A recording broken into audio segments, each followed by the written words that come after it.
الحمدللہ والصلاۃ والسلام علی رسول اللہ وبعد۔ آج کا جو ہمارا لیکچر ہے وہ شرک کی جو دوسری قسم ہے، شرک اصغر، اس کی تعریف اور حکم اور اقسام کے حوالے سے ہے انشاءاللہ۔ تو شرک کا معنی تو آپ نے پیچھے جان لیا ہے کہ شرک کسے کہتے ہیں، اور اس میں خاص طور پر شرک اکبر کیا ہوتا ہے، اس کی اقسام، کچھ مثالیں اور دلائل میں نے ذکر کیے ہیں۔ تو شرک اصغر کی سادہ سی جو تعریف ہے جو آپ کے سامنے شو ہو رہی ہے کہ شرک اصغر کہتے ہیں کل ما اطلق علیہ الشارع یا الشرع وصف الشرک لکنہ لا یخرج من الملہ۔ کہ شرک اصغر وہ ہوتا ہے کہ ہر وہ عمل یا ہر وہ قول جس پر شرع نے یا قرآن و سنت میں شرک کا وصف اس پر بولا گیا ہو، کہ اس کام کو کرنے والے کو مشرک کہا گیا ہو، یا کہنے والے کو، اگر قول ہے تو کہنے والے کو مشرک کہا گیا ہو، لیکن یہ قول اور عمل انسان کو دائرہ اسلام سے نہ نکالے، لا یخرج من الملہ، دائرہ اسلام سے نہ نکالے، انسان مسلمان ہی رہے، تو یہ شرکی اصغر ہے۔ تو یا شیخ سعدی رحمہ اللہ اس کی وضاحت کرتے ہوئے فرماتے ہیں ایک دوسرے انداز سے، وہ کہتے ہیں کہ ہر طرح کے اقوال یا افعال جو انسان کو شرک کی طرف لے جانے کا باعث بنے، شرک اکبر کی طرف، شرک اکبر کی طرف لے جانے کے جو باعث بنتے ہیں اقوال اور افعال، وہ شرک اصغر ہوتے ہیں۔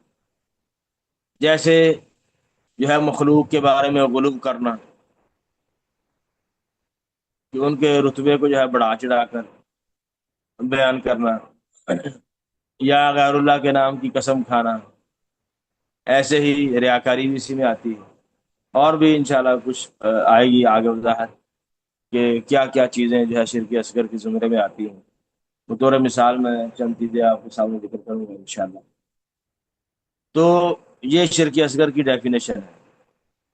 اب اس کا حکم کیا ہے؟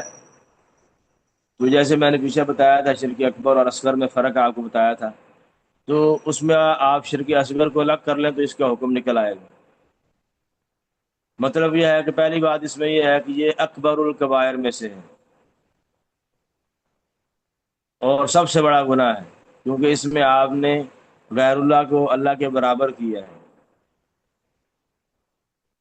دوسرا، اس کا حکم یہ ہے کہ اس سے انسان کی توحید ختم نہیں ہوتی، لیکن یہ توحید کے کمال کے منافی ہے، یعنی انسان کامل موحد نہیں رہتا اگرچہ وہ مسلمان رہتا ہے۔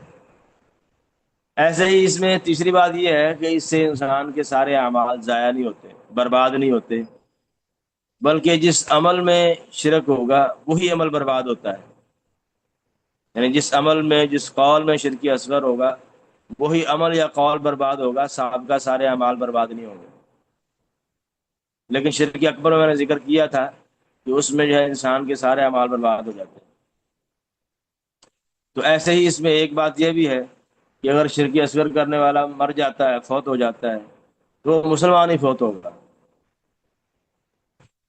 یعنی اس کو آپ یہ نہیں کہیں گے یہ مشرک ہے، کافر ہے، دائمی جہنمی ہے، بلکہ وہ مسلمان ہی ہے۔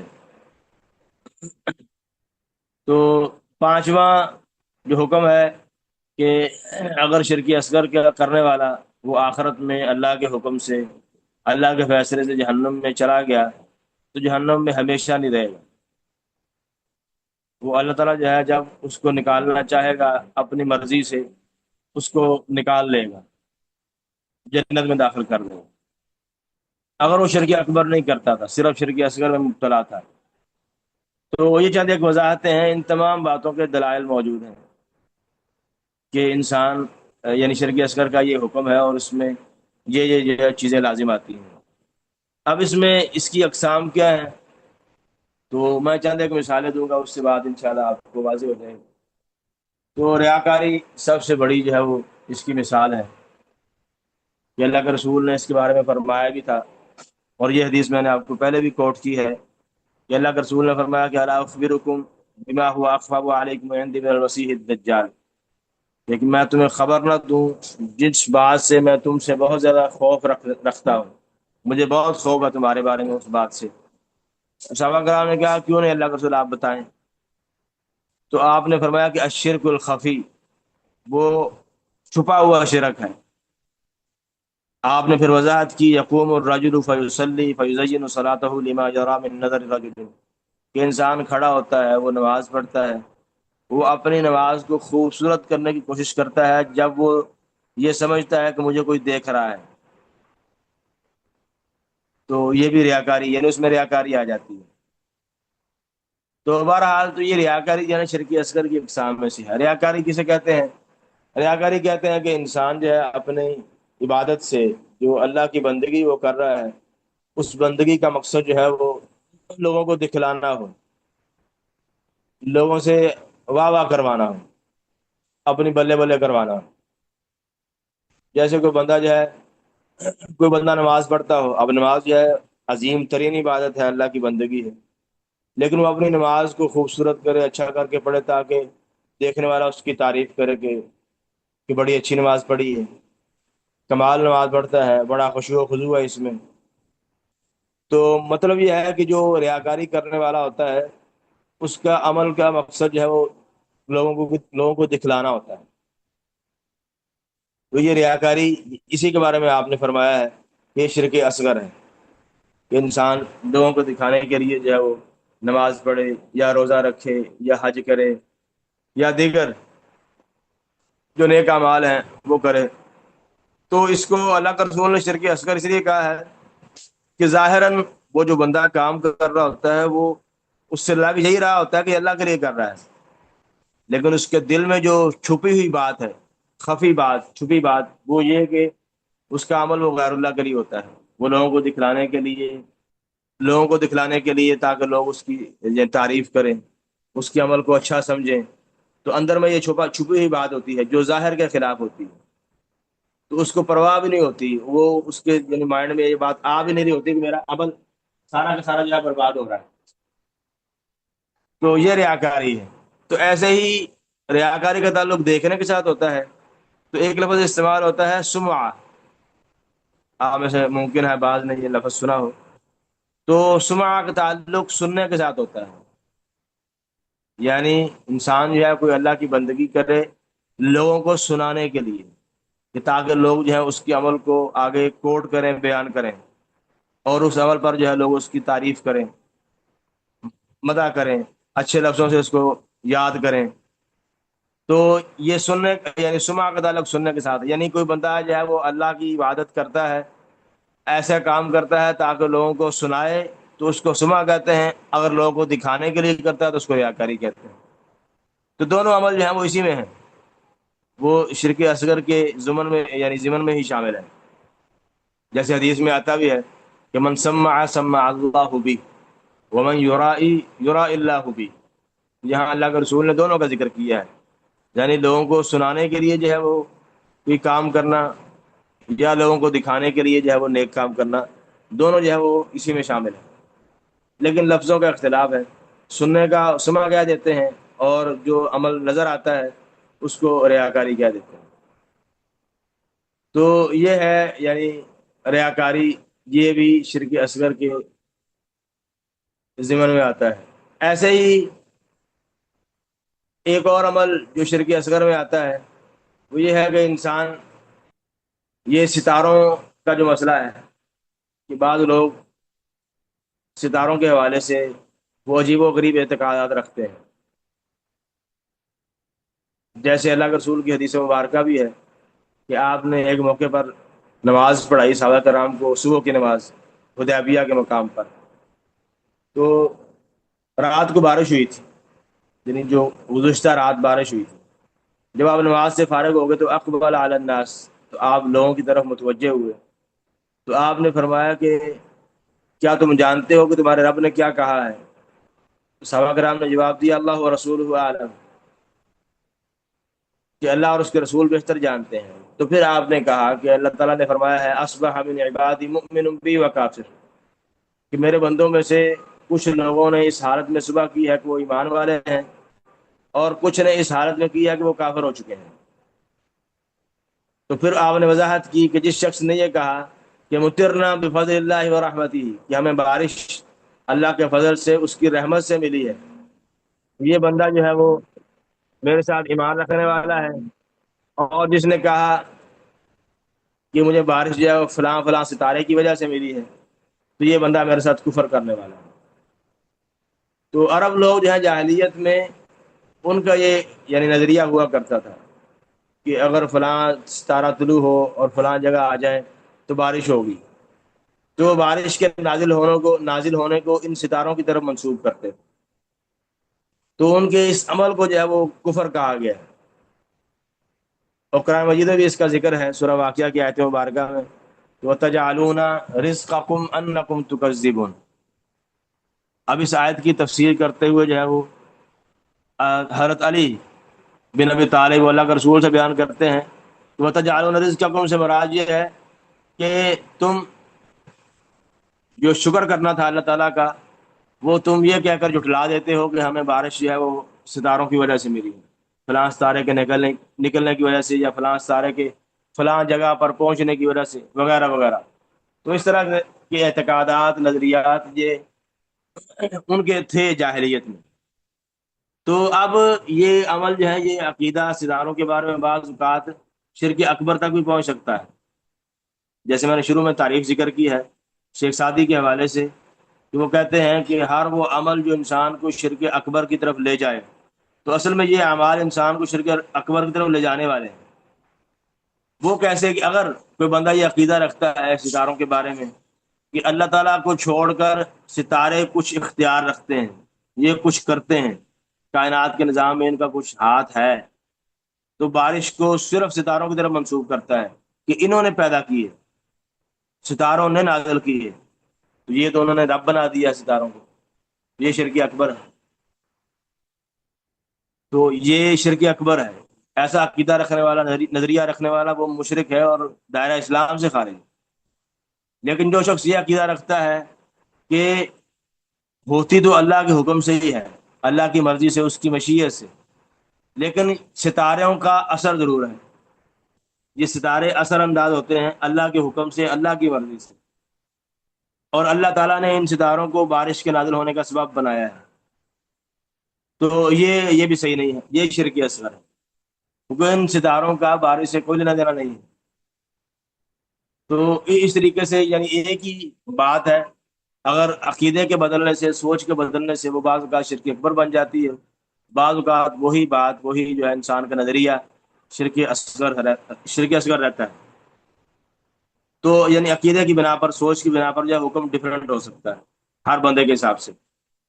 ایسے ہی شرک اصغر میں یہ بات بھی آتی ہے کہ بندہ غیر اللہ کے نام کی قسم کھاتا ہے، جو بندہ کہتا ہے کہ میری زندگی کی قسم، یا نبی کی قسم، یا میرے باپ کی قسم، تیری ماں کی قسم، یا میری ماں کی قسم، یا محبوبہ کی قسم، وغیرہ وغیرہ، تو یہ ساری جو قسمیں ہیں، یہ ساری کی ساری حرام ہیں اور شرک اصغر ہیں۔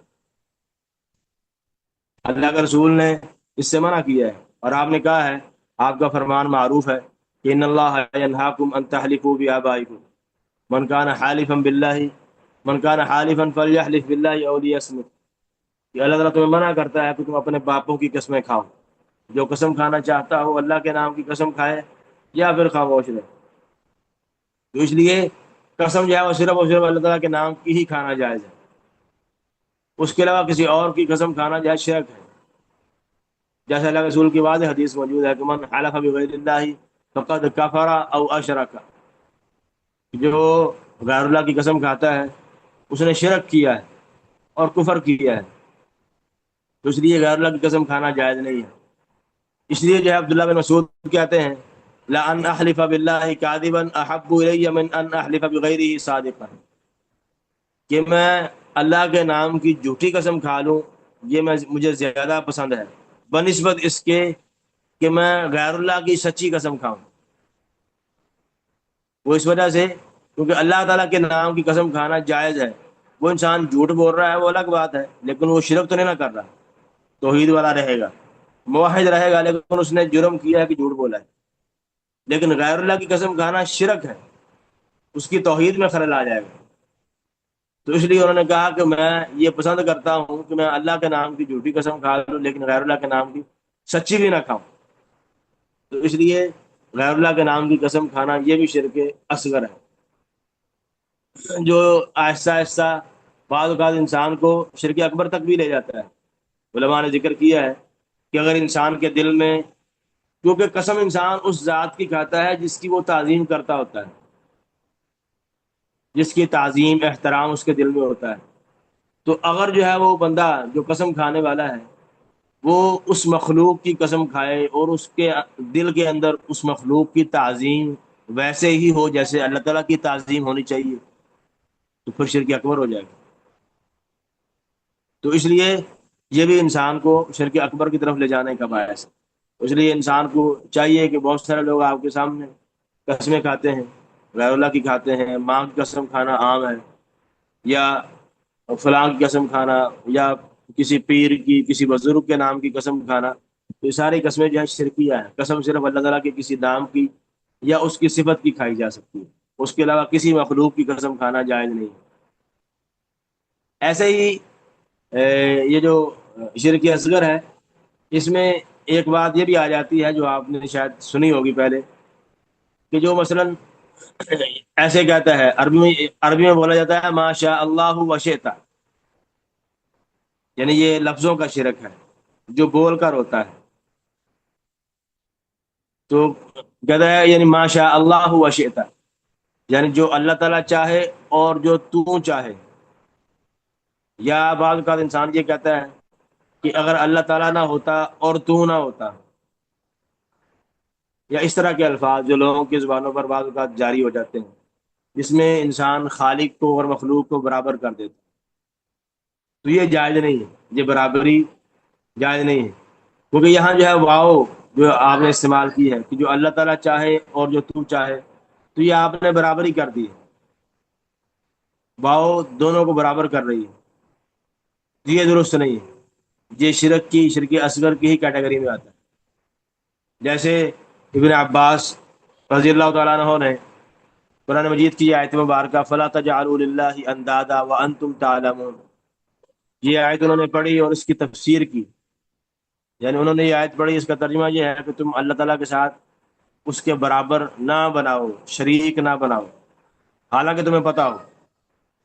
تو یہ آیت ابن عباس رضی اللہ عنہ نے پڑھی اور پھر وضاحت کی کہ انداز سے مراد شرک ہے، اور فرمایا کہ یہ شرک ایسا ہے کہ انسان کو اس کا پتہ بھی نہیں چلتا۔ پھر انہوں نے مثالیں دی، یہ ایسے ہی ہے جیسے کوئی بندہ کہتا ہے کہ اللہ کی قسم اور تیری زندگی کی قسم، یا جیسے بعض اوقات انسان کہتا ہے کہ اگر جو ہے وہ یہ کتا نہ ہوتا تو میرے گھر میں چور آ جاتے، یا میرے جانور چوری ہو جاتے۔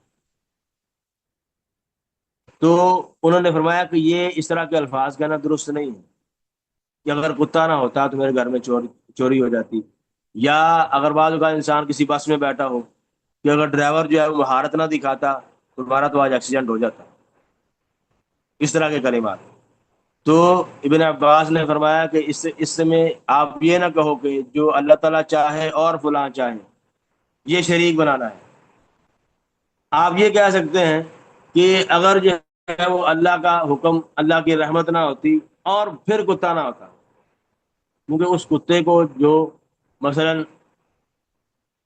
چوری آپ کی بچ گئی ہے یا آپ کا ایکسیڈنٹ ہونے سے بچ گیا ہے، اس کو جو مہارت، جو اس کو ڈرائیور کو توفیق یا بچایا ہے، وہ بچانے والا کون ہے؟ اللہ تعالیٰ ہے۔ آپ بچانے والے کو بھول گئے ہیں اور آپ نے سبب کو اللہ تعالیٰ کے برابر کر دیا ہے، اس ڈرائیور کو اللہ تعالیٰ نے سبب بنایا ہے، بچانے والا حقیقت میں اللہ تعالیٰ ہی ہے، ڈرائیور کی کیا اوقات ہے؟ تو اس لیے اللہ کے رسول نے فرمایا کہ یہ نہ کہا کرو ما شاء اللہ و شاء فلان، جو اللہ تعالیٰ چاہے اور جو فلاں چاہے، لیکن تم یہ کہا کرو کہ ما شاء اللہ ثم شاء فلان، جو اللہ تعالیٰ چاہے پھر فلاں چاہے۔ تو اس لیے برابری جائز نہیں ہے، اور یہ ہماری زبانوں میں عام استعمال ہوتا ہے کہ اگر جو ہے آج فلاں کام نہ ہوتا، پہلے اللہ تعالیٰ کا فضل ہے، اس کی رحمت ہے، تو اس کی رحمت سے، کرم سے ہمارا مثلاً جو ہے وہ ایکسیڈنٹ بچ گیا ہے، یا ہمارے چوری ہونا بچ گیا ہے، یا ہمارے کاروبار کا نقصان بچ گیا ہے، وغیرہ وغیرہ۔ جو دوسرے انسان مخلوق کا تعلق ہے وہ مخلوق واسطہ ہے، اس کا ذکر بعد میں کیا جائے گا، اللہ کی مشیت کے بعد، کہ پہلے اللہ کا حکم تھا، اس کی مرضی تھی، اس کا رحم اور کرم تھا، پھر مخلوق کو اللہ تعالیٰ نے سبب بنایا ہے کہ ہمارا یہ حادثہ، یہ نقصان نہیں ہوا۔ تو ڈائریکٹ کہہ دینا تو کہ اگر فلاں ڈرائیور نہ ہوتا، فلاں جو ہے نہ ہوتا بندہ، میرا اتنا نقصان ہو جاتا فلاں فلاں، تو یہ بالکل صحیح نہیں، کیونکہ یہ سارے اسباب ہیں، اور اسباب جو ہیں یہ اثر انداز ہوتے ہیں جب اللہ تعالیٰ جو ہے ان میں اثر ڈالتا ہے، اللہ کی قدرت سے، اس کی مشیت اور ارادے سے ہوتے ہیں۔ کوئی انسان کسی کا کوئی نقصان بچا نہیں سکتا جب تک اللہ تعالیٰ کا حکم نہ ہو، اس لیے یہ بات سمجھنے والی ہے۔ جب بھی کوئی مثلا انسان کا نقصان بچے تو سب سے پہلا شکر اللہ تعالیٰ کا ہے، یا اللہ تیرا شکر ہے، تیری رحمت اور کرم سے میرا فلاں نقصان بچ گیا ہے۔ پھر اگلے نمبر پر جو ہے انسان اس کا ذکر کر سکتا ہے جو سبب بنا ہے نقصان نہ ہونے کا۔ وہ ڈرائیور بھی ہو سکتا ہے، اگر جو ہے وہ حادثہ بچ گیا ہے، وہ مثلا آپ کا کوئی کاروبار میں نقصان تھا تو اللہ تعالیٰ نے کسی کو سبب بنا دیا ہے، نقصان ہونے سے بچ گیا ہے، تو وہ بھی ہو سکتا ہے۔ تو ایسے ہی مثلا کوئی بندہ جو ہے جا رہا ہو ٹرین کی پٹری پر، تو وہ آگے کوئی اندھا جا رہا ہو، اس کو نہ نظر آئے تو کوئی بندہ جو ہے وہ اندھے کو پیچھے کھینچ لے، تو بعد میں یہ نہیں کہنا کہ فلاں بندے نے مجھے بچا لیا، یہ کہنا ہے کہ اللہ تعالیٰ کی رحمت ہوئی ہے، اللہ کا کرم ہے، تو اس نے فلاں بندے کے ذریعے سے مجھے بچا لیا۔ کہ اگر اللہ تعالیٰ کا فضل نہ ہوتا، اس کی رحمت نہ ہوتی، اور فلاں بندہ نہ ہوتا، تو اس بندے کو اللہ تعالیٰ نے واسطہ بنایا ہے، سبب بنایا ہے۔ اور یہ بات بڑی سمجھنے والی ہے کہ جو اسباب ہوتے ہیں وہ بذات ہی اثر انداز نہیں ہوتے۔ جیسے مثلا آپ کو سر درد ہے، آپ ٹیبلٹ کھاتے ہیں، یا بخار ہے تو بخار کی دوائی لیتے ہیں، تو کیا یہ ٹیبلٹ یا دوائی سرپ وغیرہ یہ آپ کو شفا دیتے ہیں؟ بالکل بھی نہیں۔ ان کو اللہ تعالیٰ نے اسباب بنایا ہے، یہ شفا دیں گے جب اللہ تعالیٰ جو ہے ان میں اثر پیدا کریں گے۔ اس لیے بعض اوقات آپ ٹیبلٹ کھاتے ہیں، آپ کو شفا مل جاتی ہے، بعض اوقات آپ کھاتے ہیں نہیں ملتی۔ وہ اس وجہ سے نہیں ملتی کہ اللہ تعالیٰ نے اس میں وہ اثر نہیں ڈالا، شفا نہیں رکھی۔ شفا صرف اللہ نے دینی ہے، وہ جس مرضی چیز سے دے سکتا ہے۔ آپ ٹیبلٹ نہ کھائیں، وہ دم کر دیں سورہ فاتحہ پڑھ کے، تو اللہ تعالیٰ کا حکم ہو جائے، اللہ تعالیٰ اسی سے شفا دے دیں۔ آپ دوائی کھا لیں، نہ شفا دے، آپ جو ہے وہ کروڑوں کا علاج کروا لیں، نہ شفا ملے۔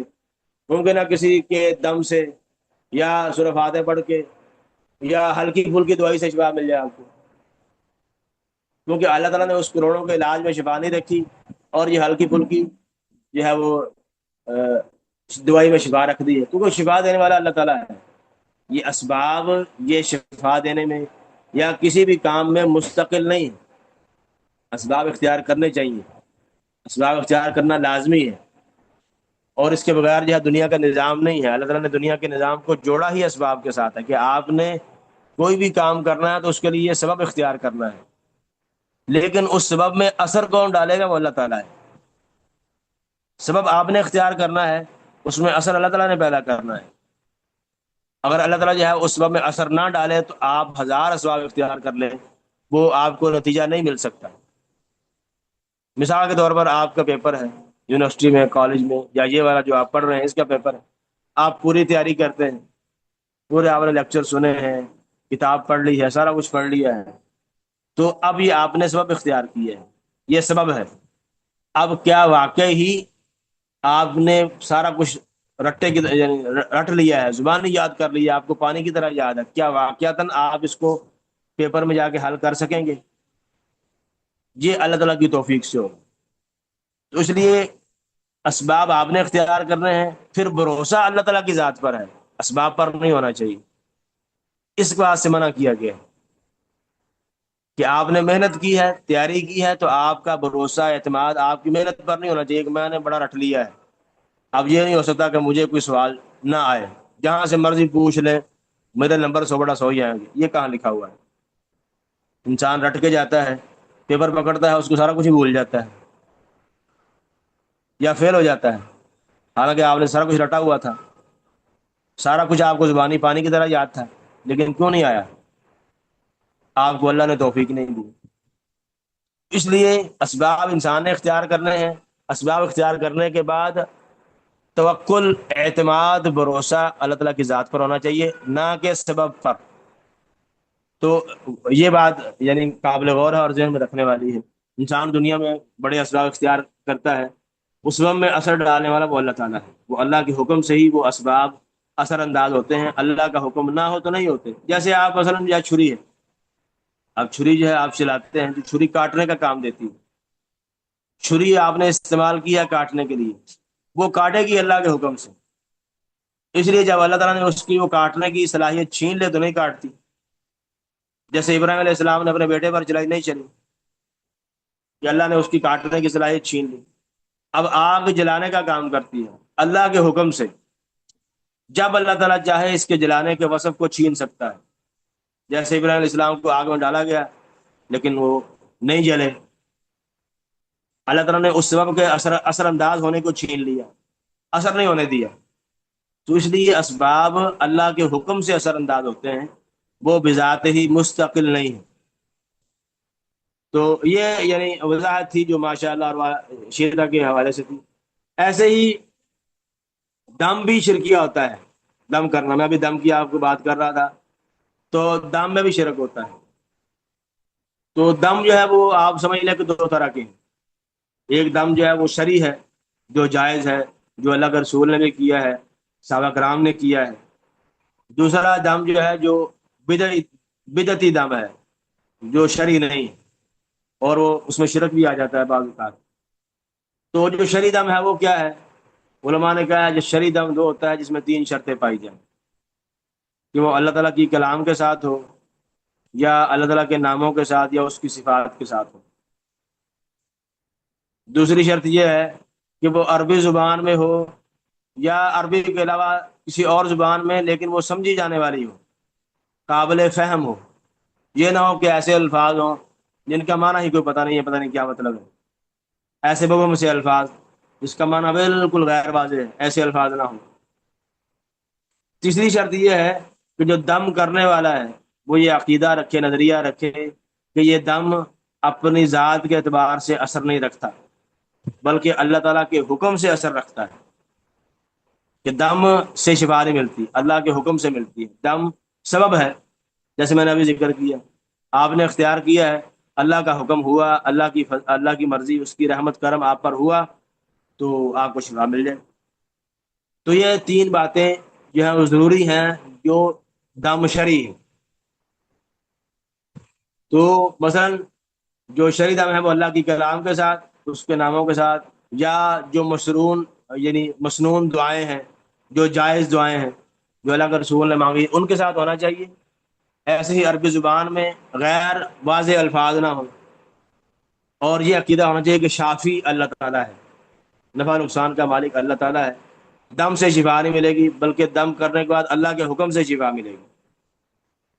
تو کوئی بندہ یہ عقیدہ رکھے کہ دم بذات ہی شفا دیتا ہے تو یہ شرک اکبر ہو جائے گا۔ یہ بالکل بھی درست نہیں ہے، کیونکہ دم کوئی شفا دینے والا نہیں ہے۔ شفا دینے والا جو ہے وہ اللہ تعالیٰ ہے، اللہ کے حکم سے شفا ملتی ہے۔ اور دم جو ہے وہ جائز ہے، اس کی بے شمار مثالیں موجود ہیں۔ تو جیسے عوف بن مالک کی روایت ہے رضی اللہ تعالیٰ عنہ، کہ وہ فرماتے ہیں کہ ہم جاہلیت میں دم کیا کرتے تھے، تو ہمیں اللہ کے رسول نے کہا کہ ہم نے آپ سے پوچھا کہ اب آپ کی کیا رائے ہے، کیا ہم دم کریں؟ آپ نے فرمایا کہ عارضوا علی رقاکم لا بأس بالرقى ما لم يكن فيه شرک، تو تم اپنے دم جو ہے مجھے بتاؤ، بیان کرو، اس دم میں کوئی حرج نہیں ہے جس میں کوئی شرکی الفاظ، شرکیہ معاملہ نہ ہو۔ تو آپ نے یعنی ایک شرط یہاں بھی ہے کہ شرکیہ مسئلہ نہیں ہونا چاہیے۔ ایسے ہی وہ سیدہ عائشہ نے آپ کو دم کیا، آپ خود بھی اپنے آپ پر دم کرتے تھے معوذات کے ساتھ۔ جب آپ کی بیماری ہوئی تو سیدہ عائشہ نے آپ کو دم کیا، یہ بھی اسی بات کی دلیل ہے کہ دم کیا جا سکتا ہے۔ تو ایسے ہی ایک حدیث میں آتا ہے کہ اللہ کا رسول جو ہے اپنے بعض گھر والوں کو یعنی اپنے دائیں ہاتھ کے ساتھ جو ہے وہ دم کرتے تھے، اللہم رب الناس اذھب الباس واشفہ انت الشافی، یہ دعا پڑھ کے۔ تو اور بھی کئی ایسے دلائل موجود ہیں. صحابہ کرام نے دم کیا ہے. ایک معروف واقعہ جو آپ نے سنا بھی ہے، جس میں وہ صحابہ کرام نے دم لے کر جو ہے وہ 40 بکریاں لی تھی، وہ بھی معروف ہے. تو یہ جائز دم کی مثالیں ہیں جو کیا جا سکتا ہے. تو اس کے برعکس جو بدعتی دم ہے، جو جائز نہیں ہے، وہ دم ہے جو شرکیہ کام پر مشتمل ہو، جس میں مثلا جو ہے وہ غیر اللہ کی قسم کھائی گئی ہو، چاند کی، سورج کی، جنوں کی، فرشتوں کی، یا مخلوقات سے مدد مانگی گئی ہو، ایسی مدد جس پر صرف اللہ تعالیٰ قادر ہے. تو اس طرح کے جو دم ہیں جس میں ایسے کام کیے گئے ہوں، تو وہ بدعتی اور شرکی دم ہے، شرکیہ دم ہے، یہ جائز نہیں ہے. ایسے ہی جو اگر دم میں جادو ہے، وہ بھی حرام ہے، بلکہ جادو کفر ہے. اور قرآن مجید کی واضح آیات میں نے آپ کو بیان بھی کی تھی، تفصیل سے گزر چکا ہے. تو وہ ایسے معاملات بھی درست نہیں ہیں. یا اگر دم جو ہے وہ ایسے الفاظ کے ساتھ ہے جو جن کا معنی واضح نہیں ہے، غیر یعنی مبہم الفاظ کے ساتھ، غیر واضح الفاظ کے ساتھ، تو ممکن ہے کہ وہ الفاظ جو ہے وہ شرکیہ کام پر مشتمل ہوں، شرکیہ باتوں پر، شرکیہ اعتقادات پر. تو آپ کو تو نہیں نا پتا کہ ان الفاظ کا مطلب مفہوم کیا ہے، تو نہیں درست. یا ایسے الفاظ ہوں جس میں جو ہے وہ تو برا بھلا کہا گیا ہو، لان تان کی گئی ہو، تو یہ بھی درست نہیں ہے. یہ سارے ناجائز دم ہیں. بہرحال اس میں بھی شرک کا پہلو ہے.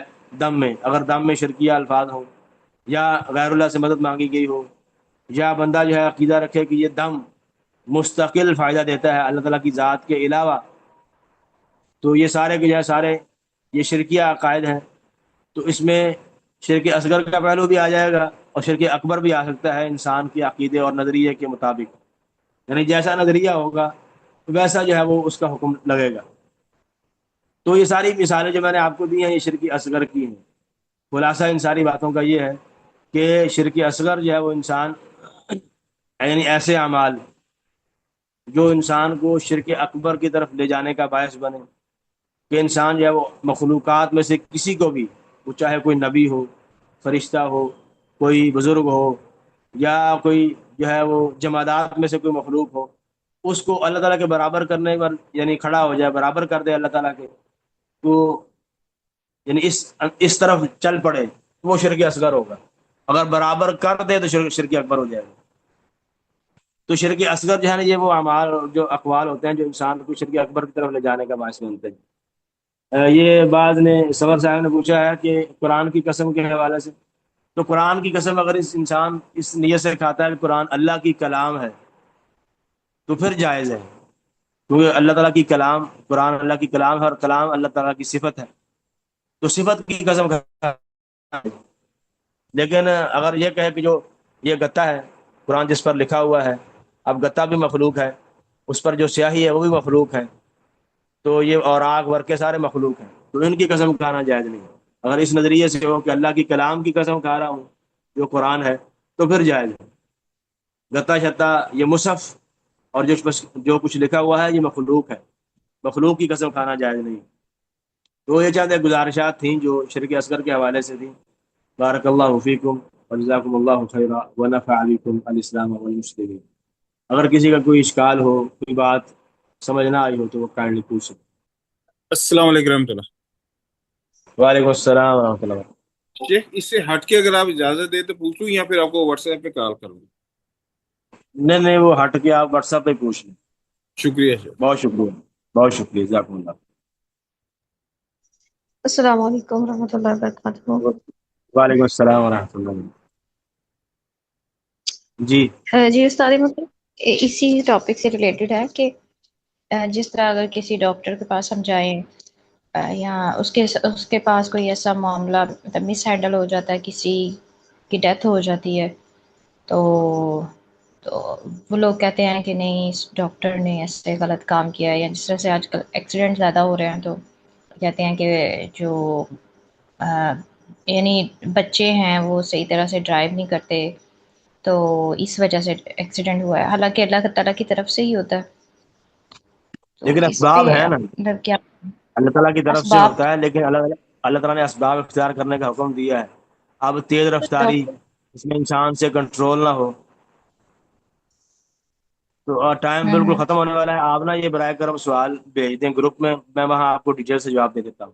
ٹائم ابھی جو ہے وہ بند جی ہو جائے گا, بات پوری نہیں جی ہو پائے استاد گی. جزاک بارک اللہ اللہ خیر. فیکم و جزاکم اللہ خیرا ونفع بکم الاسلام والمسلمین.